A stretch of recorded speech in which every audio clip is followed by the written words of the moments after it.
अस्सलाम वालेकुम नाजरीन, मैं बना रही हूँ बटर चिकन।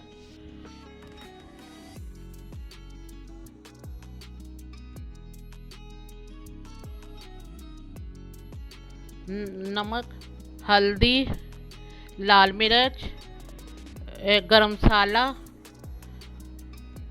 जीरा ते सुक्का धनिया ते अद्धा किलो चिकन है और सब मसाले पा के ते उन्हें मिक्स करना है।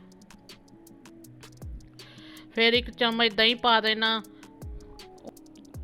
दही मिक्स करके फिर उन्होंने 5 मिनट वास्ते रख देना। फिर उन्होंने ओवन ही रख देना। अगर तुहाडे कोल ओवन नहीं गा तो फ्राई पानी तुसीं रख के ते पका सकते हो। पानी पाने की जरूरत नहीं। हुण पानी 1 कप पानी पाना है। ज़रा गर्म हो जाए फिर उहदे च काजू 10-12 लसन दियां 5-6 अदरक 1 पीस ते हरी मिर्च 1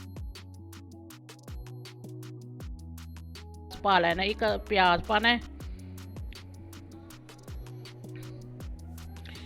2 अदद टमाटर पा देने ने। यह भी तुहाडी मर्जी हैगी है, अपनी मर्जी नाल 2 टमाटर 2 तो भी ज़्यादा कर सकते हो। मक्खन, तेज़ पत्ता, काली मिर्च, सब्ज़ मिर्च, इलाची ते काली मिर्च ए पा के ते तुसीं इहनूं पकाना है।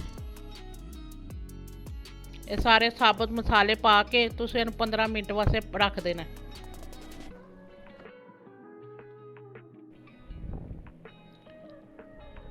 हुण पक गए ने ते हुण इहनूं थोड़ी देर वास्ते ठंडा करना है। ठंडा करन तो बाद फिर इहनूं ग्राइंड कर लो।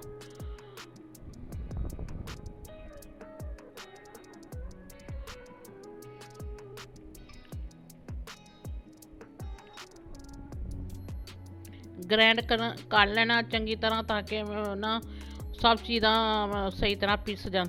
फिर उन्होंने छान लेना। छान के ताकि जी मोटिया मोटिया चीज़ां ने वो छान के कढ़ लीए।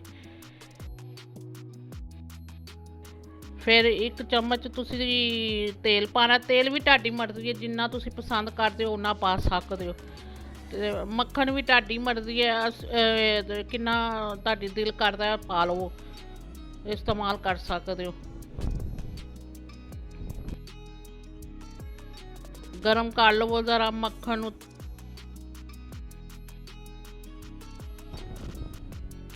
फिर लाल मिर्च,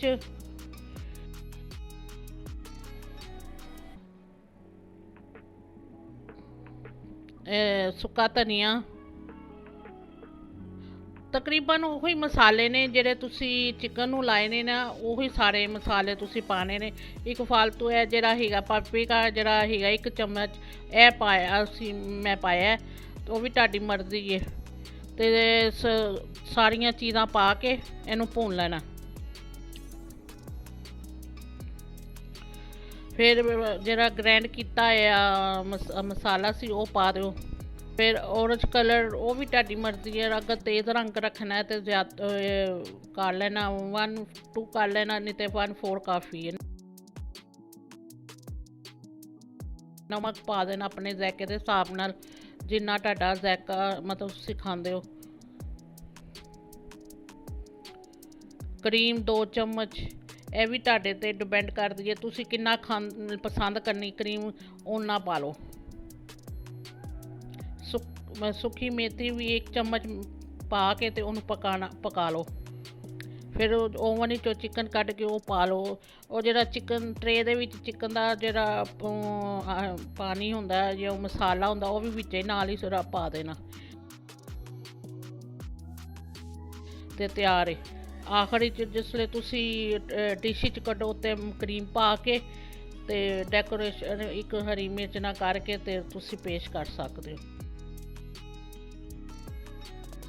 शुक्रिया। अगर मेरी वीडियो तुहानू पसंद आए मेरी वीडियो नू लाइक करो ते कमेंट्स करना कि तुहानू कैसी लगी।